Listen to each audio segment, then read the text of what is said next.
Il fut un temps où la France avançait sans douter. Un temps où sa puissance ne se débattait pas, elle s'imposait. La France d'hier n'expliquait pas sa place dans le monde, elle l'occupait. Ses frontières n'étaient pas seulement tracées sur des cartes, elles étaient respectées. Ses décisions n'étaient pas discutées, elles étaient redoutées.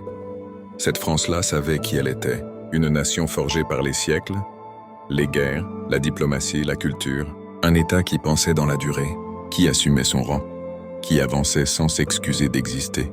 De ses rois fondateurs aux géants comme le général de Gaulle, elle a toujours eu ses grands hommes, ses héros pour la guider. Ses rois puis ses empereurs gouvernaient avec une certitude profonde. La France devait rester forte non par orgueil, mais parce que sa faiblesse aurait bouleversé l'équilibre du monde. Son armée imposait le silence. Sa langue devenait celle des traités et des cours, des élites. Sa culture s'exportait sans effort. La France ne dominait pas seulement par les armes, elle dominait par l'esprit, par l'idée qu'elle se faisait d'elle-même. Puis le temps a passé.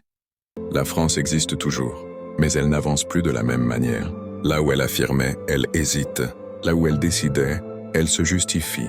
Aujourd'hui, où sont passées ces figures emblématiques qui incarnaient sa grandeur? La France semble démunie de ces grands hommes. Là où elle transmettait un récit commun, elle doute de ce qu'elle doit dire. Autrefois, la France croyait en son histoire, même dans ses zones d'ombre. Elle la portait comme un héritage. Aujourd'hui, ce passé est fragmenté, discuté, parfois rejeté. Ce n'est pas une disparition brutale, c'est une transformation lente, une perte de certitude intérieure. Les grandes puissances ne tombent pas toujours sous les coups extérieurs. Elles s'affaiblissent quand elles cessent de croire en ce qu'elles représentent. Et ce contraste, chacun le perçoit, chacun l'interprète, chacun en tire ses propres conclusions.